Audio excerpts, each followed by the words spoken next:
Цуутай харт амхны бүлгийн тэргүүн нүнти хүегийн хэрэг Вьетнамд ихээхэн дулаан тарьсан бөгөөд мансууруулах бодисын 8-20 ангийн удирдлага хууль эрх зүйн цорхоо зэрэг олон асуудлыг хамарчээ. 1974 онд Вьетнамын хойд хэсгийн хятадтай залгаа Ланшон мужид төрсөн тэрээр мансууруулах бодисын 8 өнгөрсөн зуунаас хойш газар авч байсан бүс нутагт даруухан амьдралтай айлд өсчээ. Дайны дараах эдийн засгийн уналт орон нутгийн олонх иргэдийг хялбар мөнгөний төлөө харт амхны 8-нд ороход хүргэсэн бөгөөд бүсгүй багасаа эмх замбараагүй байдлыг харж өссөн байна. Хэдий түүний эцэг их боломжийн амьдралтай байсан ч ойр орчин нь харт амхны сүлжээтэй танилцуулахад хүргэсэн. Насанд хүрэх үед нь түүний үзэсгэлэнтэй төрөх нутгийн харт амхны бүлгийн толгойлогчдын анхаарлыг татаж түүнийг бүлэгтээ илсүүлжээ. Эхэндээ тэр захын даалгаврууд захиа хүргэх жижиг хэмжээний зүйл зөөх зэргийг гүйцэтгэдэг байсан. Түүний энгийн төрх цагдаагийн шалгалтаас хялбар өнгөрөх боломж олгодог байлаа. Харин овсгоотой зоригтой зан нь удалгүй түүнийг бүлгийн гол ажиллагаанд оролцох боломжтой болгож мансууруулах бодис нууцаар хадгалах, худалдан авч олох зэрэг үүрэг хүлээдэг болсон. Тэрээр харт амхийг хэрхэн савлах, ямар чиглэлийн зам ашиглах, бусадтай хэрхэн нууц үгээр харилцахыг сурч богино хугацаанд бүлгийн гол хүн болж чадсан юм. Бүлгийн толгойлогч дотоод зөрчлийн улмаас алагдсны дараа тийх үе боломжийг ашиглан ихтгэлтэй хідэн эмэгтэйг цуглуулж өөрөө толгойлогч болов. Тэр эмэгтэйчүүд давмгайлсан харт амхны сүлжээ байгуулж эмэгтэй гэдгээ халахвч болгон ашиглан хил давуулах 8-ага түргэнд хэлсэн байна. Түүний бизнес зөвхөн Вьетнамд бус Мянмар, Лаос, Хятадд хүрч бүр Зүүн Азийн харт амхны атом гурвалжингийн их усүртэй холбогдож байсан. Тэр хатуу дэг журам баримталж шагнал урамшуулал шийтгэлийн тогтолцоо бий болгосон бөгөөд өөрөөс нь урах хүн хинч байсан шийтгэлээс молтрах боломжгүй. Хар зах дээр хүчтэй байр сууриа хадгалахдаа тэр хилийн цэрэг цагдаа нарт авилга өгч бараагаас хадгүй нэвтрүүлэх бололцоог хангадаг байв. Мөн ресторан, импорт экспортын компани гихмэд хууль ёсны бизнес ажилуулж бохир мөнгө угаах бизнес эмэгтэй гих дүр төрхөө хадгалах чадвартай байлаа. Гадны хүмүүс түүнийг буйртай, амжилттай бизнес эрхлэгч гэж итгэдэг. Харин түүний жинхэнэ нүүр царайг мэдэх хүн тун цөөн байлаа. Нөлөөн тэлэх тусам тэр бүс нутгийн харт амхны зах зээлийг бараг бүхэлд нь хянаж эхэлсэн бөгөөд эрчүүд давмгайлсан энэ гэмт ертөнцид өөрийгөө батлан харуулахын тулд ухаан, хатуу чанарыг хослуулдаг байв. 2012 онд Вьетнам Хятад хоёр харт амхны эсрэг хамтарсан томоохон ажиллагаа явуулж түүний бүлэглэлийг бүрэн задлан унгасан. Цагдаа нар бараг 2 тонн героин нөөцөөс нь хураан авсан нь Вьетнамын түүхэн дэх хамгийн том харт амхны баривчилгаа болжээ. Түүнийг баривчилсны дараа байцаалт нь тун ширүүн өрнөж 2014 онд шүүх түүнд цаазаар авах ял оноосон бөгөөд энэ нь Вьетнамд буудуулж цаасуулах гэсэн утгатай. Тэр жилдээ давж заалдах хүсэлтийг нь мөн хүчингүй болгосон байна. Эмэгтэйчүүдийн шоронгийн амьдрал хатуу байсан ч тэр гар хамхин суусангүй.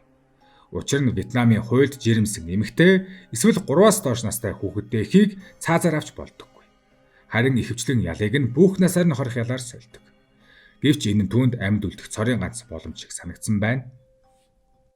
Хорих газрын эмч үзлэг хийсний дараа мэдээлж мөрдөн шалгалт эхлэв. Шалгахад тэр үнэхээр мөнгө өгч хоригдол нүн туан хүн гихчтэй бэлгийн харьцаанд орж жирэмслэлсэн нь тогтоогдов. Генетикийн шинжилгээгээр үнэхээр жирэмсэн болсон ч батлагдав. Дөрвөн харгалзагч түүнийг зохих ёсоор хинаагүй гэсэн үндэслэлээр халагдаж бүхэл бүтэн хорих ангийн удирдлагын тогтолцоо ганхав. Ингэснээр шүүх цаазын ялыг хэрэгжүүлэх боломжгүй болж түүний ялыг бүх насаар нь хорих ял болгон өөрчлөхөөсөөр аргагүй болсон юм. Энэ явдал шоронгийн тогтолцооны ноцтой зорхоог ил болгосон хэрэг байв. Хууль жирэмсэн эмэгтэйчүүдийг хамгаалах нь зөв боловч түүний хэрэгжилтийн сул талууд иймэрхүү завхарлыг үүсгэх боломжийг олгожээ. Ингэж 2016 оны 4-р сард тэр дотроо эмнэлэгтэй хорих ангид хүүгээ төрүүллээ. Дүрмийн дагуу эмэгтэй хоригдлууд хүүхдээ 18 сар хүртэл нь өөртөө хамт хорих ангид байлгах хэрэгтэй. Тэр энэ хугацааг нэлхийн тасагт хүүтэйгээ хамт өнгөрүүлсэн байна. Харин дараа нь хүүхдийг нь асрах хамаатан садан байхгүй учраас төрийн халамжийн байгууллагад шилжүүлв. Ингээд тэр хүүхдийг нь өөрөөс нь салахыг харж юу ч хийж чадахгүй байлаа. Халамжийн байгууллага хоол хүнс орон байр суурь боловсролыг хангаж байсан ч нөөц бололцоо хязгаартай удирдлага нь жигд бус байсан. Тий хүүе өөрөө шоронд ял эдээсээр өдөр бүр энгийн ажил хийж хүмүүжлийн ажилд хамрагдан нэгэн хэвийн амьдралаар амьдарч эхэлсэн. Харин энэ хэрэг олон нийтэд ил болсны дараа Вьетнамын хэвлэл мэдээлэл хүчтэй шүүмжилж ийм зүйл тохиолдсон нь шоронгийн хяналт сул байсны нотолгоо хэмээн бичигдсэн. Зарим нь түүнийг харгалзагч нартай нийлэн хувилдаж бэлтгэн харилцааны ажил зохион байгуулсан гэж сэжиглэж байсан. Өөрөөр жирэмсэн болох үйл явцыг яаж ийм амархан хэрэгжүүлэх билээ гэж тэд асууж байлаа. Гэвч мөрдөн шалгалтаар ямар нэгэн хувилдааны нотолгоо олдоогүй бөгөөд генетикийн шинжилгээ ч гэсэн үнэн гэдгийг нь баталсан юм. Гэсэн ч эргэлзээ бүрэн арилаагүй. Зарим хүн үрийн шингэн байглаараа ийм амархан үр тогтоохгүй, өөр арга ашигласан байж магадгүй гэх мэтээр ярьж байв. Гэхдээ нотлох баримт байсангүй. Энэ хэрэг цааш дамжирч шоронгийн хяналтын сул талуудыг бүрэн илчилсэн. Дөрвөн харгалзагчийг ажлаас нь төдгөлзүүлсэн нь зөвхөн эхлэл байв. Бүх тогтолцоог эргэн харах шаардлагатай болсон. Гэвч Вьетнамын шүүх болоод хэвлэл мэдээлэлээр хүчтэй шуугиж сүрчгэнсэн ч хуулийн бодлогод бараг өөрчлөгдөөгүй хэвээр үлдсэн юм. Хар тамхины бүлгийн толгойлогч Нүн Ти Хуягийн хэрэг цор ганц тохиолдол биш. 2007 онд мөн цаазаар авах ял сонсоод байсан нэгэн эмэгтэй эрэгтэй хоригдолтой бэлгийн хавталд орсноор жирэмсэлж цаазаар авах ялаас мултарч байв. Энэ хэрэгээр хоёр харгалзагч шоронд хоригдсон. Энэ нь Вьетнамын хуулийн уг заалт зарим хүмүүсийн зүгээс ашиглагдаж ирснийг харуулж байна. Хуулийн зорилго их үрийг хамгаалах байсан ч хэрэгжилтийн явцад олон асуудал гарч ирсээр байлаа. Нүн Ти Хуягийн бүлэглэл асар том хар тамхины 8-нд оролцсон бөгөөд нийт 32 мянган ширхэг героины бело буюу хэдэн тонн хар тамхитай тэнцэх хэмжээг хууль хүчний байгууллага илрүүлсэн. Энэ хэрэг Вьетнамын хар тамхитай тэмцэх компанид ажлын түүхэндх чухал хэрэгүүдийн нэг болсон. Нийт 29 хүнийг ялдагдагчаар татаж заримд нь цаазаар авах ял оноосон юм. Ти Хуе ингийн охноос хил дамнан үйл ажиллагаа явуулдаг хар тамхины ноён боллоо өсөж олон 10 зуурчлагчийг удирдан олон улсын хэмжээнд 8 хийдэг байсан. Түүнийг хар тамхины хатан хаан хэмээн нэрлэдэг болов. Эмэгтэй гэмт үйлдэлээрээ их хэмжээний мөнгө олсон ч эсэргээрээ маш олон гэр бүл амьдралыг боснуулжээ. Хар тамхины 8 гаднаа сүртэй шигэ аюул эрсдлээр дүүрэн түүнийг баривчилсны дараа өөрийгөө аврах боломжгүй гэж бодож байсан ч тэр хууль дахь цорхоог ашиглан амьд гарч чадсан. Энэ хэрэг олон хүнийг хуульд хэрхэн сайжруулалт хийх, гэмт хэрэгтнүүд хуулийн цорхоог инхүү ашиглах боломжийг хэрхэн хаах талаар бодолцох шалтгаан болжээ.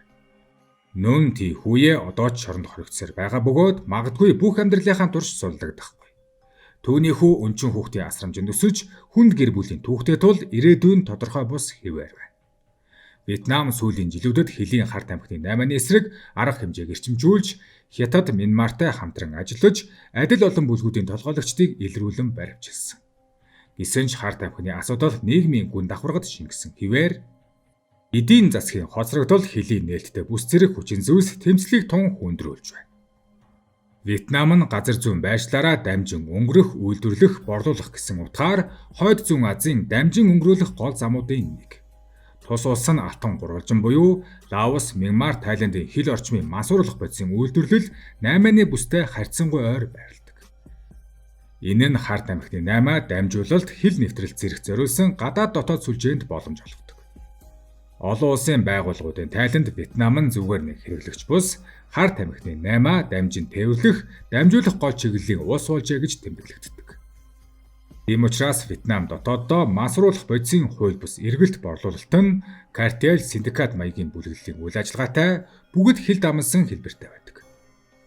Сүүлийн үед социализмаас зах зээлийн нээлттэй байдал руу шилжиж буй үйл явцын дараа 1986 оноос хойш Вьетнам дахь хар тамхины 8 бүлэглэлүүд эрчимтэй өсөн нэмэгдэж байна. Нүн Ти Хуегийн хэрэг нийгэмд хар тамхины аюулыг сануулдаг нэгэн сургамж жишээ болон хувирч хэвлэл мэдээлэлд одоо ч байнга дурдгацаар байгаа юм а.